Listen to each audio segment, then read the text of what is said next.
Hello, I'm Carrie Klataski. I am reading Becoming and Belonging, Supporting the Healthy Social Emotional Development of the Young Child, a Weekend Early Childhood Research Group, writing edited by Holly Coteen Soleil. Chapter 1: The Landscape of Social Emotional Development in the First 7 Years. It is spring, and a grandmother is pruning the raspberries with her 3-year-old granddaughter. They're taking turns with the shears. The little girl stops, looks up, and speaks with great seriousness. "Look up there, Baba. Do you see that?" The grandmother looks up as the girl continues. "When I see that love and light, I just go like this." She motions with both hands, forming two side-by-side ovals in the air. Then her right hand goes to her mouth and she says, "It comes right in here and goes down to my tummy." She places both hands on her belly. "And then I give it out to everyone in the world." She extends both hands out in front of her. Then she goes back to the task at hand. What are the lingering effects of the COVID pandemic and other recent social disruptions in our communities? What are the children asking of us? How can we best respond? These are some of the questions we are asking ourselves. More and more, it seems as if the answers need to be lived and experienced. In many instances, the answers may be unique to an individual child or to a particular community. What is becoming increasingly clear is that the questions we are asking will help us deepen our understanding of our work, our changing world, and the children in our care. The following topics are signposts for us as we survey the current landscape to find ways to support the young child's development. Becoming and belonging. Becoming and belonging are two life processes in which every human being participates. They are polar processes. In becoming, we move inwardly towards ourselves, and in belonging, we move outwardly towards others. They are also complementary because whatever happens in one informs the other. However, human beings are not closed systems. We exist in a mutuality of our surroundings and our communities. Our biographies, both individual and collective, weave us together, often in mysterious ways. Our social emotional life flows and grows between us. In Waldorf education, we refer to the process of becoming in the first 21 years as incarnation, meaning we take hold of our lives in the first 3 7-year phases of development.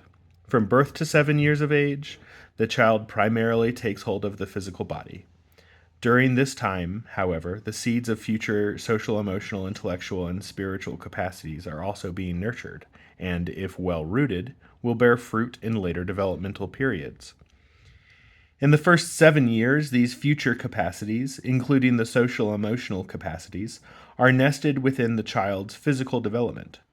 Prior to the birth of the child's own etheric body, the child's surroundings, and especially the adult human beings close to the child, form a kind of womb in which foundational patterns for the child's future relationships are embedded.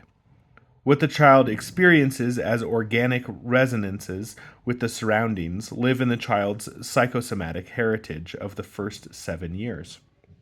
After the birth of the child's own etheric body, at around the age of 7, children achieve a separateness from their surroundings that now allows them to begin to have a conscious awareness of the difference between their experiences in the outer world and their own inner experiences. During the period from 7 to 14 years of age, what we typically define as the feeling life, or the social emotional life, really begins. What has taken place during the first 7 years, however, has been deeply integrated into the child's body and soul, and will significantly influence continued development in the social emotional realm. Reciprocity, a cornerstone of social emotional development. A newborn baby orients itself toward the parent or caregiver like a planet to the sun. Dr. Bessel van der Kolk, in this book, The Body Keeps the Score, explains what scientists believe to be the psychological basis for the way in which the baby attunes to the caregiver and vice versa. Oh, I'm sorry, the physiological basis for the way in which the baby attunes to the caregiver and vice versa. The discovery in 1994 of specialized cells in the cortex of the brain called mirror neurons explained many previously unexplained aspects of the human mind, such as empathy, imitation, synchrony, and even language acquisition. Through the activity of the mirror neurons, the baby picks up on the movements, emotional states, and intentions of the caregiver. Dr. van der Kolk emphasizes that social support is not the same as merely being in the presence of others. The critical issue is reciprocity, being truly heard and seen by other people around us, feeling we are held in someone else's mind and heart. For our physiology to calm down, heal, and grow, we need a visceral feeling of safety. Through the caregiver's sensitive attunement and responsiveness to the child, a secure relationship begins to be formed. With the sensitive attunement and support of the caregiver, young children also begin to sense the difference between situations they can manage and situations where they need help. This is the foundation of learning how to self regulate, self soothe, and self nurture. Young human beings learn how to care for themselves and ultimately how to care for others based on how they are cared for. Research cited by Dr. van der Kolk also indicates that resilience, or a child's capacity to bounce back from adversity, is predicted by the level of security established with the primary caregiver in the first 2 years of life. Because of young children's openness to their surroundings, they are deeply affected by everything they experience, but especially by the human beings around them and the quality of their social interactions. Indirectly, children are also being affected by the social atmosphere in which their caregivers are embedded. What is clearly true for the very young child also applies to older children and adolescents in different but no less impactful ways. The obvious effects of COVID-19 on children's lives is an example that we all have witnessed. We live in stressful times. Given what we know about the openness and vulnerability of young children to the surroundings, it is easy to understand how overwhelming events or ongoing adverse circumstances can cause trauma for young children and negatively impact their health and development. What is becoming increasingly clear in recent years is that the cumulative effect of small everyday stresses can be detrimental. These everyday stresses may include erratic attention from parents and caregivers, excessive exposure to media, lack of rhythm, and insufficient unscheduled time. Too much intellectual stimulation and not enough engagement in sensory and imaginative activities can also contribute to a child's daily stress. According to Dr. Gabor Mate, these everyday stresses on children may be traced to the environmental pressures placed on all of us by certain attributes of our modern society. In other words, when parents are stressed, children will be stressed. While economic insecurities, systematic racism, unsafe living conditions, and insufficient access to healthcare or education are the most obvious social factors that induce stress and stress-related behaviors, Dr. Mate, in his book The Myth of Normal, describes additional equally pervasive social factors that work against the healthy family life. Our cultural ecology does not support attuned, present, responsiveness, connected parenting. As we have seen, the destabilization begins with stress transmitted to infants still in the womb, with the mechanization of birth, the attenuation of parenting instinct, the denial of the child's developmental needs.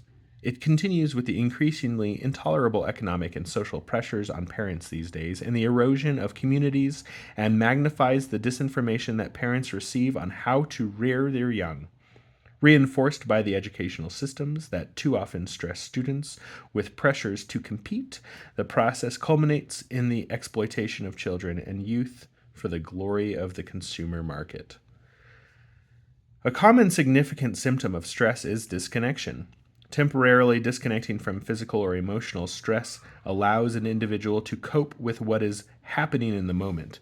In situations of chronic stress, however, we are at risk of habitually disconnecting from ourselves, from one another, and from meaningful activity in the world. Our society's emphasis on individualism, competition, and material achievement rather than community, collaboration, and creativity is moving us unconsciously toward a possible future of increasing alienation and loneliness. Disconnection impacts our mental and physical health. For Dr. Mate, the good news is that becoming aware of these environmental pressures can empower us to advocate for the kind of changes that we know will support individual and social healing and health. He's encouraged by recent research that acknowledges the intrinsic relationship of mind and body, recognizes the impact of our relationships in our health and well-being, and promotes the understanding of disease as less of a thing and more of a process. Empathy matters. Bruce Perry and Maya Solovitz, in their book Born for Love, explore human relationships in the light of empathy. They explain that while we are all born to nurture and be nurtured, our natural sense of empathy, like so many other biological gifts, requires specific experiences to develop.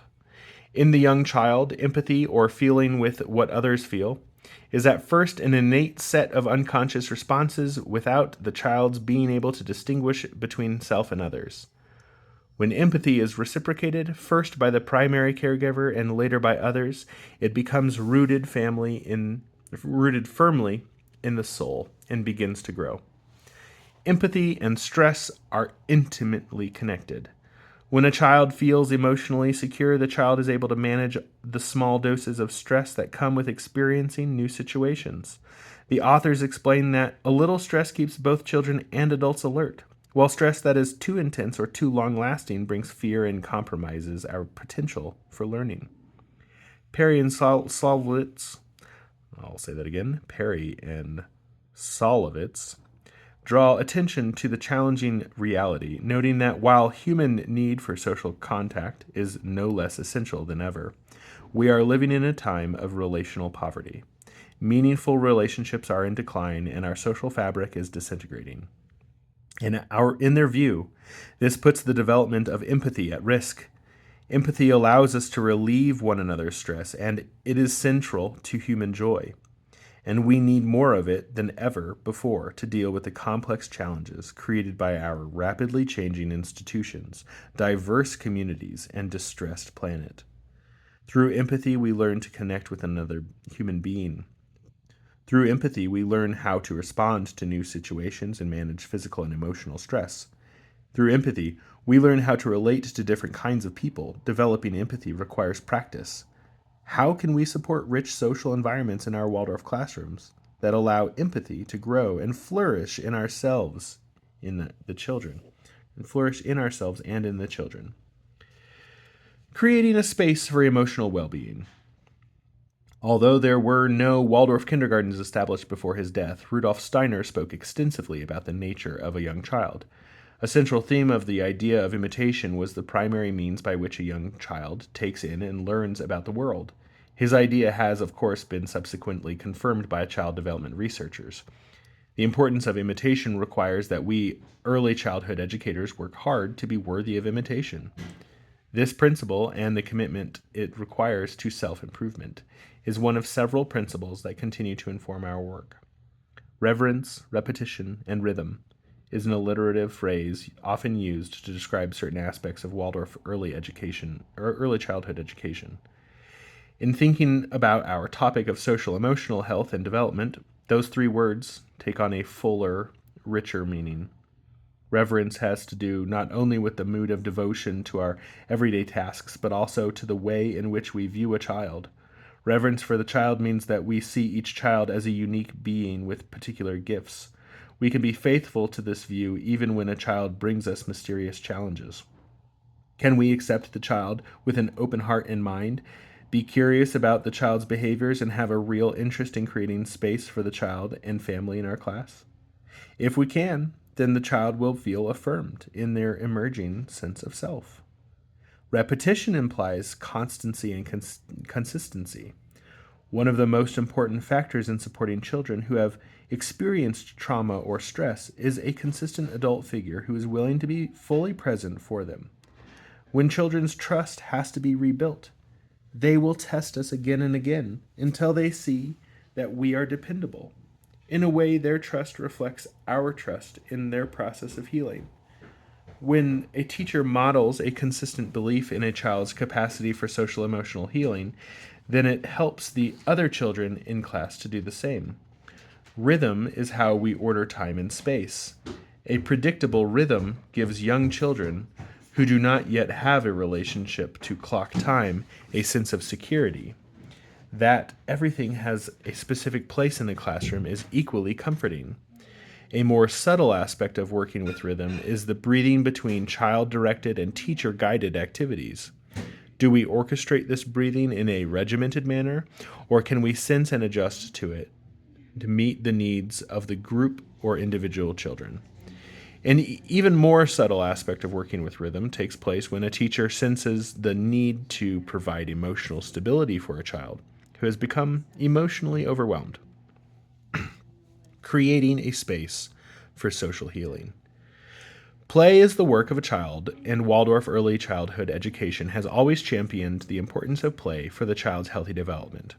In the context of the child's social emotional life, play serves as a readily available way to digest and work through challenging experiences. It also brings children into safe social contact and new relationships. More often than not, creative play is a shared social activity that also builds a sense of community with the class. The commitment of Waldorf schools to diversity and inclusion has increased our awareness of the importance of belonging, not only for individual children, but also for the families who comprise our Waldorf communities. We need to look at how we can be more inclusive in our outreach, enrollment, and interview processes, and in how we can be more welcoming of diversity in our community building. The ever present need for social healing exists both within and beyond our school communities. In the lectures that Rudolf Steiner gave to the teachers of the first Waldorf school, he spoke about what he saw as the essential mood surrounding the young child. In the first 7 years, he said, a child has the unconscious assumption that the world is good. How can goodness be a daily living reality in our classrooms? This does not mean everything will be perfect, not at all. It means that we will carry on with the knowledge that we are all in this healing work together, and that we carry hope in one pocket and trust in the other.